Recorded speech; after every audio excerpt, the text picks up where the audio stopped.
데이터 추상화, 그다음에 프로세스 추상화 두 가지로 나뉘었었죠. 데이터 추상화는 변수들이었고요.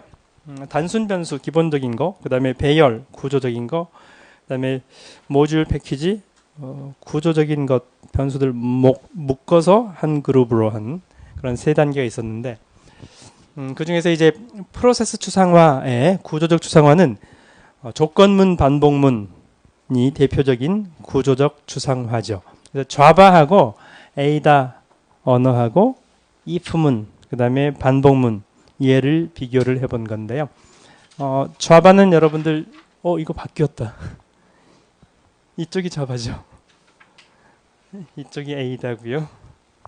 어제 실수했네요. 네.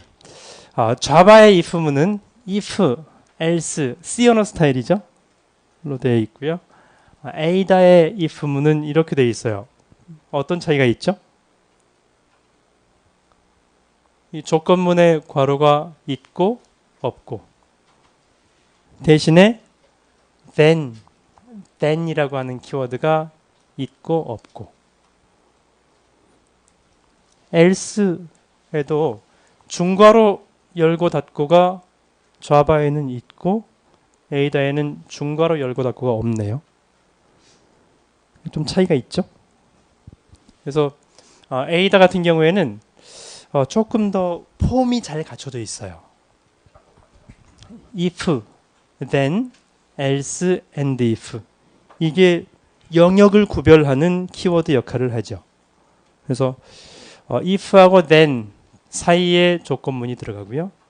then하고 else 사이에 참일 때 실행하는 문장들이 들어가고요. else하고 and if 사이에 거짓일 때 실행하는 문장이 들어가는 격식이 잘 갖춰진 그런 if문이에요. 여기에 비해서 자바나 C 언어 스타일은 격식이 별로 잘 안 갖춰져 있어요. 격식이 안 갖춰져 있기 때문에 그러니까 then, else, and if 이렇게 영역이 구분되지 않기 때문에 영역을 구별하기 위해서 조건문은 여기서 여기까지야 라고 소괄호로 표현을 하고요. 문장이 여러 개를 실행해야 될 경우에 어디까지 실행해야 될지 잘 모르기 때문에 중괄호 열고 닫고로 구분을 하고 있어요. 이렇게 언어마다 조금씩 추상화 방법이 다른 거죠. while문도 마찬가지인데요. 루프, 그러니까 반복문의 경우에도 자바에서 두 while문 i는 0에서 i를 1씩 증가하면서 센텐스 i가 $1일 때까지 개수를 세웠네요. i는 i 플러스 1. 두 while문을 에이다에서는 자바에서는 두 while 키워드였고요. 에이다에서는 루프, 엔드 루프 키워드가 다른 부분도 있긴 해요. 이건 뭐 별 문제는 아니지만 끝나는 컨디션 부분이 좀 다르네요. 자바나 C 언어 스타일은 while 하고서 이 부분의 조건을 기술하는 데 비해서 에이다의 루프문은 무한 루프를 돌다가 exit을 만나면 끝나게끔 exit when 하고서 조건을 주게끔 하는 이게 조금 차이가 있죠. 그래서 언어마다 추상화 방법이 다른 그 예를 보여드린 거고요. 다음에 계산 프로그래밍 언어의 패러다임 네 가지 형태 명령형 언어, 논리형, 함수형, 객체지향 네 가지를 얘기를 했었는데 명령형을 절차형이라고도 한다고 했었죠. 절차형하고 함수형의 예를 지난 시간에 얘기를 했었는데 함수형 언어에서는 반복문이 없다. 변수도 없다. 배정문도 없다. 그럼 어떡하느냐? 함수를 계속해서 적용하는 거다.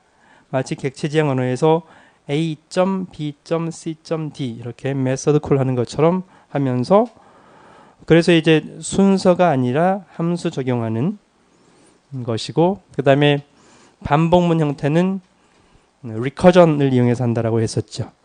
그래서 모듈라 2라고 하는 언어는 두 가지 방식을 다 지원을 해요. 그래서 모듈라 2에서 왼쪽은 명령형 언어 스타일, 절차적 언어 스타일이고요. 그래서 여기는 최대 공약수를 구하는 함수네요. GCD.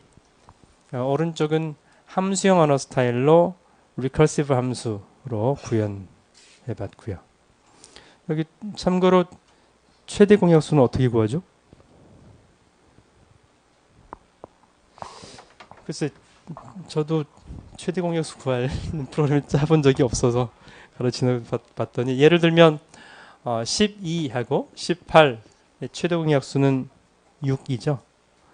네, 입력이 12, 18로 들어올 수도 있고요.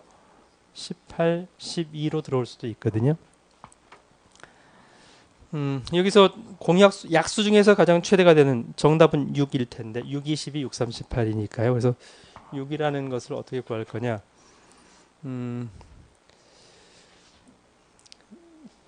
값 18에서 모듈라 연산을 하면 그러면 6이 나오나요?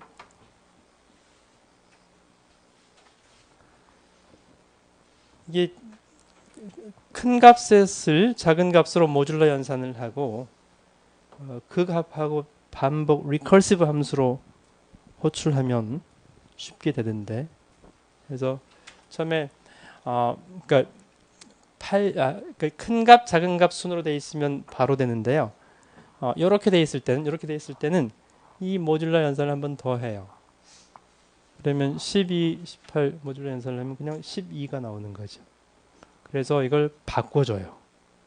그래서 이 경우에는 바꿔서 이렇게 만든 다음에 이놈을 다시 요리하고 이거 모듈라 연산을 한 6을 이쪽으로 하고 그 다음에 하나 내려오면 요 놈을 이렇게 내려오고 12하고 6 모듈라 연산을 이렇게 하고 0으로. 그래서 요 우측 값이 0이 되면 이게 GCD가 되는 거죠. 그래서 이 방법을 구현한, 그래서 이제 리커시브하게 구현한 것이 매우 편리한, 그러니까 얘를 신중하게 고른 것 같아요. 보통 n 팩토리얼이라든지 리커전 함수는 에이 뭐 그냥 for loop 한번 돌리는 게 더 편하네 뭐 이럴 수도 있잖아요. 근데 GCD 함수는 리커시브 함수로 하게 되면 UV를 V가 0인 경우에는 U가 최대 공약수가 되는 거고요. 그렇지 않으면 V를 UV였는데 V를 왼쪽으로 U 쪽으로 올리고 V 부분을 U 모듈라 V로 해서 이렇게 그러면 매우 간편하게 처리가 될 수 있는데 이걸 이렇게 절차적 명령형 스타일로 이렇게 하게 되면 매우 복잡해 보이죠. 그래서 이제 이 예에서는 함수형 언어가 매우 편리하고 좋은 그런 장점이 있다라는 것을 잘 보여주는 예가 되겠네요. 다음에 똑같은 네. 사실 C 언어에서도 recursive call로 recursion으로 구현하고 recursion이 아닌 for loop로 구현해도 똑같아요. 네. 근데 이제 함수형 언어에서는 Lisp, 뭐 Scheme, ML 같은 함수형 언어에서는 이런 스타일의 프로그램을 할 수가 없는 거죠. 이런 스타일로만 해야 되는 거죠. 이론적으로. 현실적으로는 함수형 언어가 순수한 함수형 언어가 아니라 하이브리드로 되어 있기 때문에 가능은 해요. 가능한데 함수형 언어로 프로그램 짤 때는 이 방식을 선호하지 않죠. 가급적이면 저런 방식을 안 쓰도록 하는데 사용할 수는 있긴 해요. 하이브리드니까요. 자동차 하이브리드처럼. 네, 다음에 논리형 언어 이해를 똑같이 GCD 구하는 이해가 있는데요. 지난 시간에 얘기했던 것처럼 논리형 언어는 선언적 언어라고 했어요. declarative, 선언. 며칠 전에 3.1절 선언, 독립선언하는 것처럼 그게 선언적이에요. 선언적이 방금 전 함수형 프로그래밍이랑 매우 유사해요. 그러니까 함수형 프로그램의 특징은 n 팩토리얼 또는 GCD에서도 보듯이 끝나는 부분 if문이 하나 있을 거. if문이 있어서 만약 0이면 v가 0이면 u를 리턴하잖아요. n 팩토리얼의 경우에도 1 팩토리얼은 1로 끝내줘요. 1보다 큰 경우에만 n 곱하기 n-1로 계속 리커시브 하죠. 이렇게 if문이 있어서 if문이라는 구조화된 문장 하나를 통해서 리커전을 구현을 하는데, 근데 논리형 프로그래밍은 달라요. if문이 없어요. 그래서 if문에 n 팩토리얼의 n 값이 1인 경우에 리턴 시키는 if문이 그게 하나의 덩어리로 되어 있지 않고 독립적으로 분할되어 있는 거죠. 그래서 이 부분이 그거예요. GCD v 값이 0인 경우에는 UV가 값이 두 개가 입력이 되어서 UV의 최대 공약수의 결과는 세 번째 부분이에요. 그래서 v 값이 만약 0이라면 그러면 u가 최대 공약수가 돼요. v가 0이 아닌 경우에는 2, 3, 4 문장으로 정의가 되어 있어요. v가 0이 아닌 경우는 즉 v가 0보다 크면 y는 u 모듈라 v를 한 다음에 vyx로 한 거죠. 우리가 구하고자 하는 값은 x고요. 그래서 그러니까 다시 요약하면 조금 전에 함수형 언어에서는 if v가 0이면 이렇게 아니면 else 이렇게 했었죠. 그게 한 덩어리였는데 논리형 언어에서는 한 덩어리가 아니에요. 전혀 별개예요. 1번 GCD 정의하는 거 별개. 1번은 v가 0일 때만 이렇게 정의한 거예요. 그렇지 않을 때는 이렇게 정의한 거죠. 차이점을 아시겠죠? 그래서 만약 n 팩토리얼을 논리형 형태로 정의를 한다면 독립된 여러 가지로 정의할 수 있어요. n 팩토리얼 n 값이 1 이하일 때는 1로 해주고 독립적. 요 놈은 1 이하일 때만 n 팩토리얼 계산되는 거예요. 네. n 팩토리 2일 때는 2로 정의해주고 3일 때는 6으로 정의해주고 4 이상일 때는 n 곱하기 n-1로 정의해주고 이렇게 여러 개를 정의할 수 있어요. 물론 가장 심플하게는 두 가지로만 정의하면 되긴 하죠. 1 이하일 땐 1, 나머지 경우에는 n 곱하기 n-1 이렇게 저렇게 하면 되지만 그렇게 안 하고 나는 1 이하일 때, 2일 때, 3일 때, 4일 때 따로 정의하고 5 이상일 때만 이렇게 정의할 거야. 이렇게 여러 개의 독립된 문장으로 정의를 할 수 있다는 거죠. 그게 논리형 언어의 장점이에요. 다음에 객체지향 언어에서도 최대 공약수 구하는 프로그램을 예를 보였는데 조금 라인 수가 기네요. 대신 객체지향 언어의 장점이 있죠. 이 클래스를 그대로 가져다가 사용할 수 있는 이 부분은 저는 객체지향 언어를 잘 모르기 때문에 넘어가겠습니다. 예, 지난 시간에 프로그래밍 언어의 패러다임은 컴퓨터 하드웨어 구조하고 밀접한 연관이 있다. 폰 노이만 아키텍처 그런 얘기를 했었고요. 물론 소프트웨어 설계 방법론하고도 밀접한 연관이 있어요.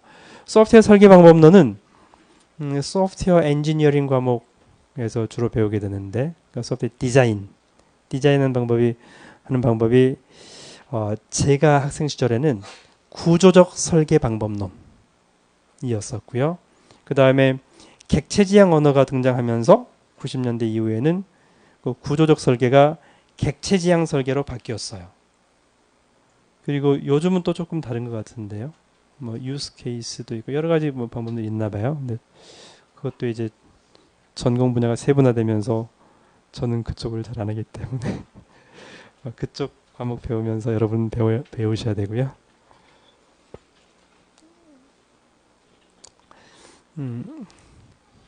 이런 얘기 해도 되나 모르겠네. 녹화되고 있는데. 하여튼 여러분들 컴퓨터공학 전공이고요. 저도 컴퓨터공학 전공이잖아요. 저는 컴퓨터공학 전공이 한 30년쯤 됐는데 저는 모르는 분야가 많아요. 학부 졸업하면 다 알아요. 그 차이가 뭐냐면 그러니까 오랫동안 한 사람들은 자기 부분만 하거든요. 그러니까 저는 DBMS 액세스한 SQL문 써볼 일이 없어요. 네트워크 관련된 프로그램 할 일이 없어요. 왜? 내가 하고 있는 분야만 하더라도 다 못하거든요. NLP, 빅데이터 머신러닝 관련된 이쪽 분야만 해도 다 할 수가 없기 때문에 주변 분야까지는 제가 할 필요성이 없고 할 기회가 없는데, 근데 이제 학부만 배우게 되면 어떤 걸 할지 몰라요. 그러니까 DBMS 관련된 쪽을 할지, 네트워크 관련된 걸 하게 될지, 인베디드 관련된 걸 하게 될지, 보안 관련된 걸 하게 될지, 어떤 걸 할지 모르기 때문에 다양하게 하잖아요. 그러니까 이제 여러분들은 뭐든지 다 할 수 있다라고 얘기를 하고요. 저 같은 경우에는 나는 내 분야도 다 모르는데요. 이렇게 관점이 다른 거죠. 네, 하여튼 소프트웨어 엔지니어링 부분, 설계 방법론하고 프로그래밍 언어하고도 밀접한 관련이 있다는 걸 말씀드렸고요. 또한 사람의 사고방식, 인간의 사고방식과도 밀접하게 연관이 있어요. 조금 전에 최대 공약수 구하는 그 방법을 얘기를 했었는데, 우리가 수학 시간에는 다르게 배웠거든요. 각각에 대해서 약수 2개 구해서 그 중에서 공통된 것 중에서 가장 큰 값, 물론 우리가 코딩할 때도 그 방법으로 해도 돼요. 그 방법으로 해도 되는데, 그 방법보다는 조금 전에 설명했던 알고리즘이 훨씬 더 쉽게 구할 수 있기 때문에 쉬운 알고리즘을 소개를 했던 거죠. 네, 그래서 고급 언어의 명령형, 함수형, 논리형, 격차형 4가지를 얘기를 했었고요. 지난 시간에 구문론과 의미론에 대해서 간단히 얘기를 했었고요.